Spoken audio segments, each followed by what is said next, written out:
Faubert sought information for a living. That is to say that ever since he returned from Korea, after having served with the armed forces, he had been working as a private investigator in Montreal. William Hamilton, a rich industrialist, had gotten in touch with him regarding a simple vandalism issue. Nothing to write home about. Not worth hiring a private eye either, just so he can drive for hours on rough roads. But that's how it had always been. The client pays, Carl gets it done.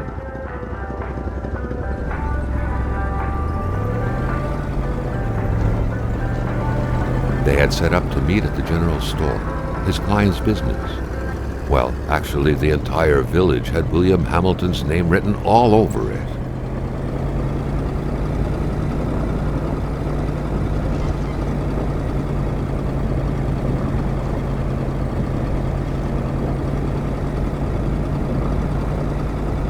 When the roads were bad, muddy, or snowed in, it was customary around these parts to close them off. But it was also customary to ignore those signs entirely and drive there anyway.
Hamilton never mentioned a road-blocking barrier.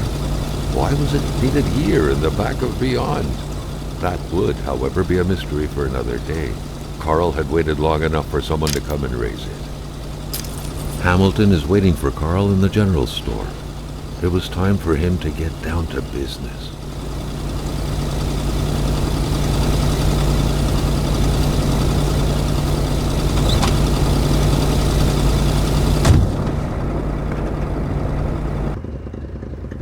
William Hamilton enjoyed a lavish country house built in the very heart of the northern forests, not too far from here.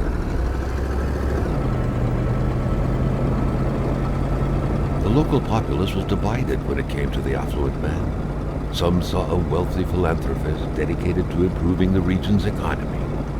Others, an aging Englishman who would do anything to further his fortunes. And those ones hated him enough to go on about scheming against him. Hamilton had recently acquired a few local businesses, but the last straw was the reopening of a mine, which gave rise to a wave of protests and threats from the Cree people. Given these circumstances, Carl reckoned that a good number of people must be feeling compelled to oppose Hamilton in one way or another. So far, only the industrialist's house had been a target, but soon enough, Carl thought, the target would become the man himself.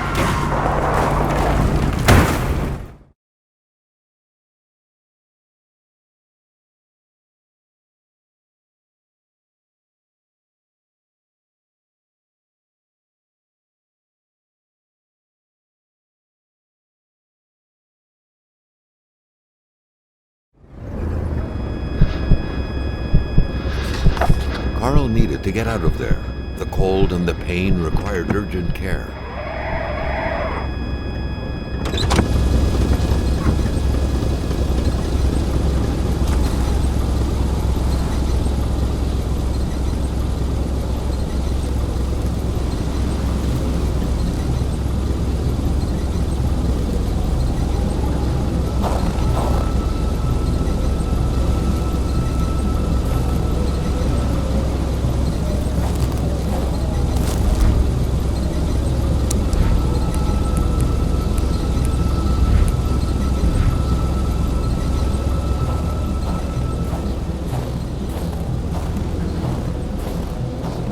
The driver had taken off. It was still best to check it out and leave nothing to chance. Carl needed help.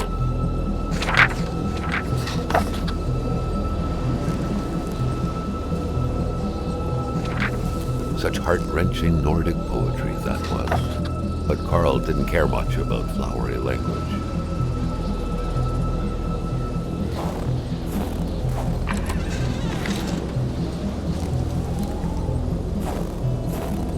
This deep in the country, his last hope was to find an abandoned garage or a farm by the roadside. His life depended on it.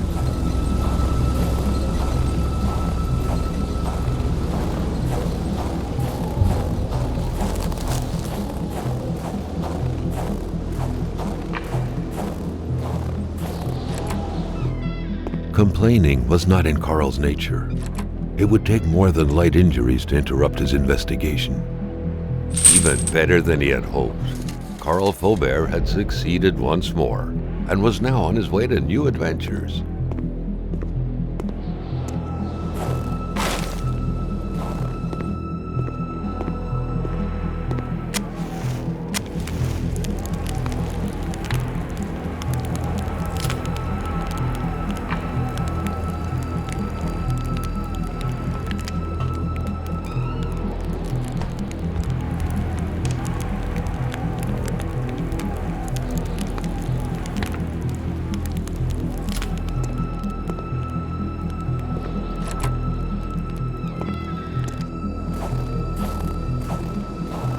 A fire can't be started with a snap of the fingers.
spread out on a few acres of untouched forest, bellowing caribou, everlasting snow, and undefiled lakes.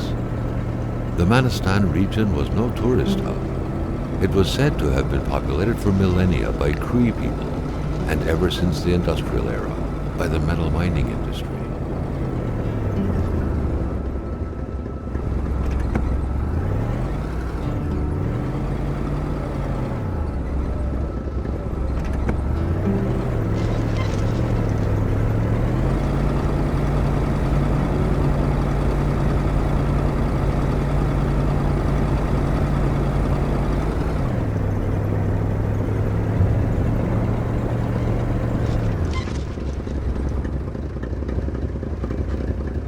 Now wasn't a good time to wander about.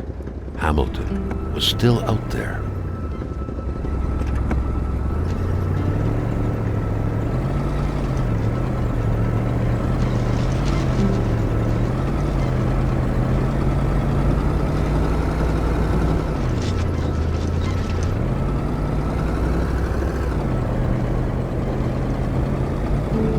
The truck was running on fumes. Good thing that the general store was close by.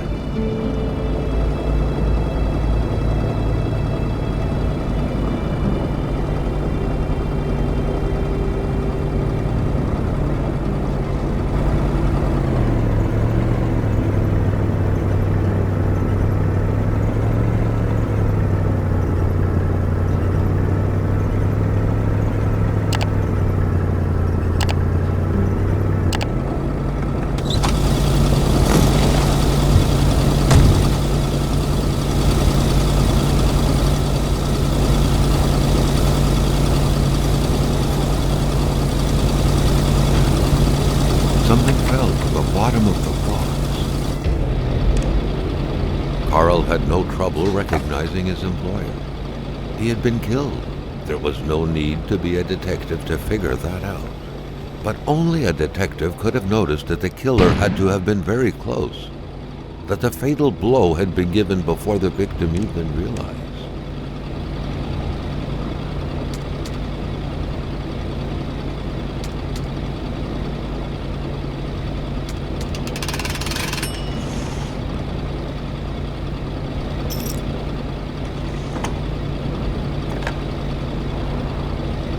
The snowstorm pummeled everything in its path. Carl was not surprised when he heard no tone. Carl knew that Gilles Lachance was in charge of the general store. That made him one of Hamilton's employees.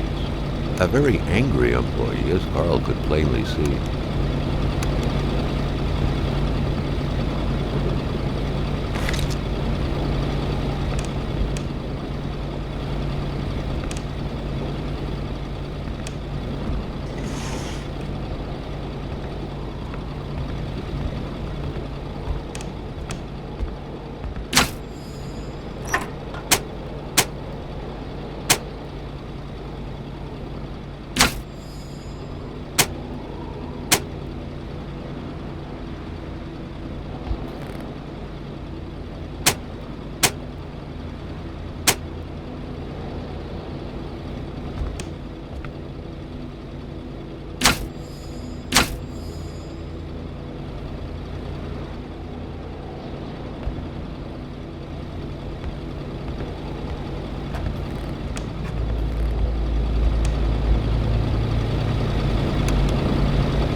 According to that log, it seemed like the whole village owed some money to the general store. Carl was far more interested in the bunch of nearby addresses he had just gotten his hands on,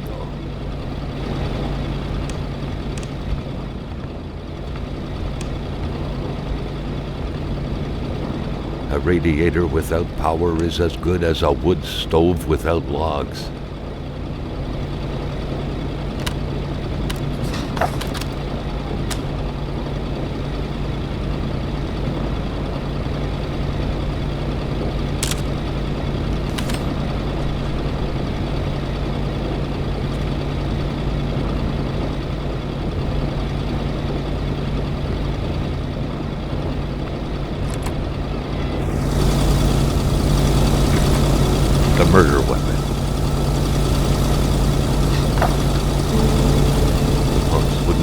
their divine nectar solution. In all likelihood, they had to be switched on from inside the store.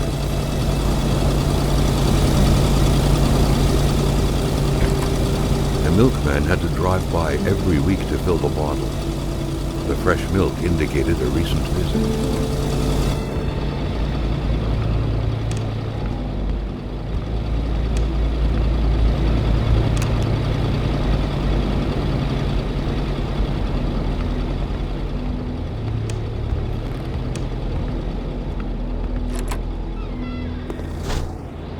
Maintaining his composure, Carl recalled something from his military training. Wolves always stay away from populated areas. Wait, was it about bears?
Staring intently at the controls won't be enough to make that lift budge.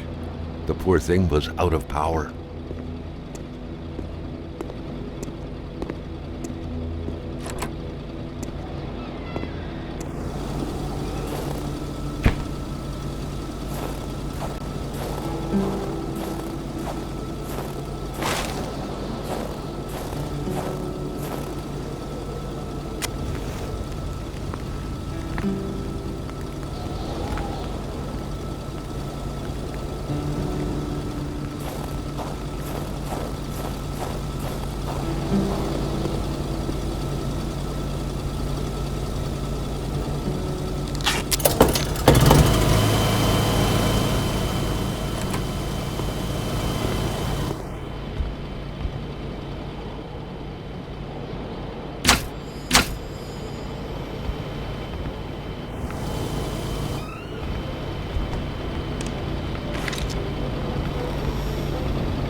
What could be inside that envelope? Carl was taken aback. He knew this address. It was said to be the address of the P.O. box for the Canadian Secret Service.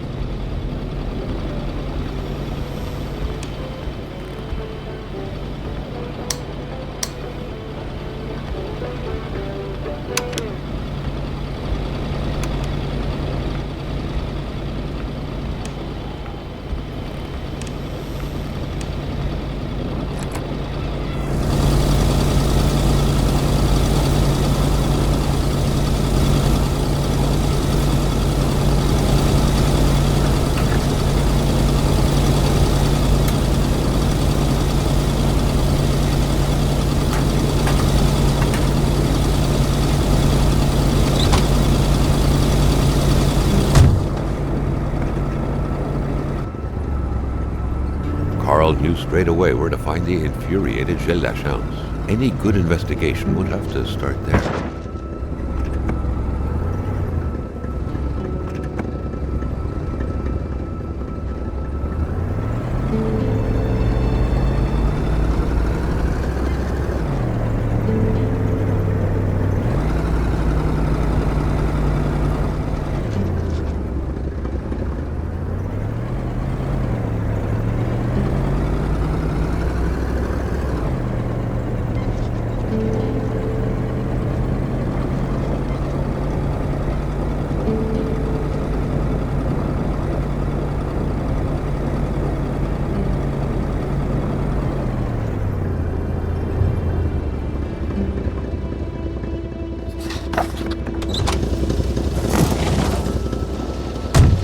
The Polaroid, Carl's long-standing and faithful ally, had seen its share of husbands caught red-handed cheating.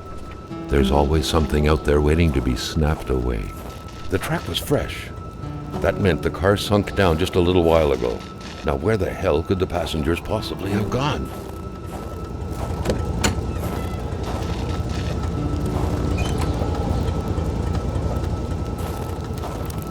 Someone had been playing with a crossbow here. A very dangerous game. A bolt could hit someone's tire or their eye. It could even kill someone if the aim was right.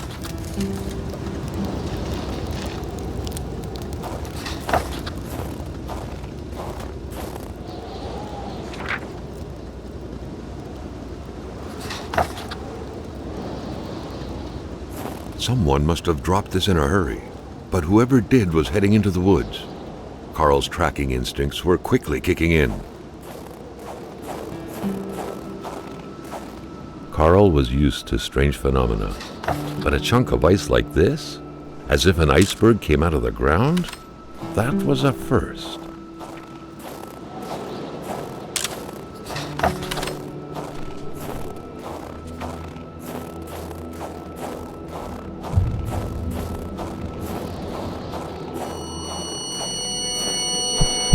Carl felt engulfed by a wave of cold, and for a second thought he was fainting. All of a sudden, 4 phantasmagoric figures were fixing their gaze on him. What the hell was going on?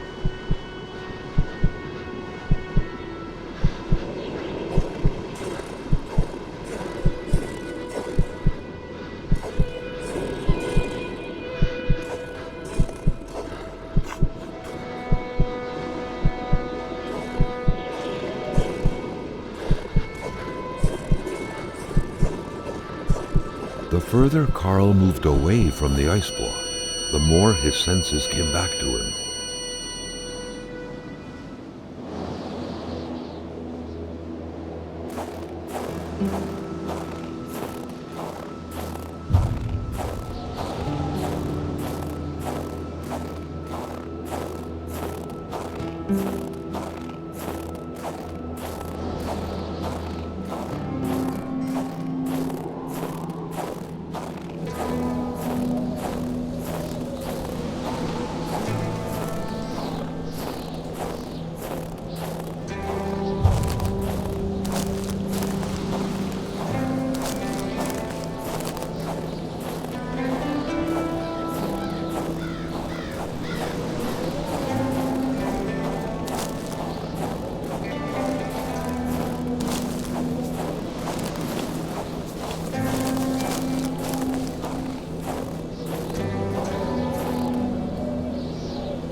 It was a typical shack, just like the ones you hear about in Quebecois legends.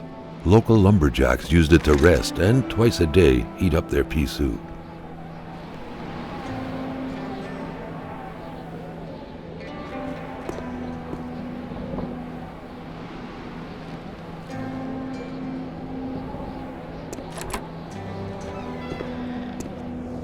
Carl wondered how long he would have to endure this skin-stinging cold.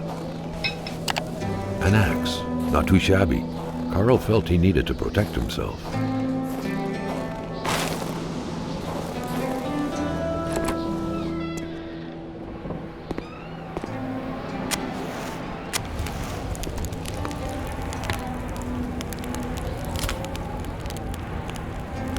Carl, ever diligent in his work, always carried his log on him, in which he scribbled down thoughts and leads alike during the course of his investigations.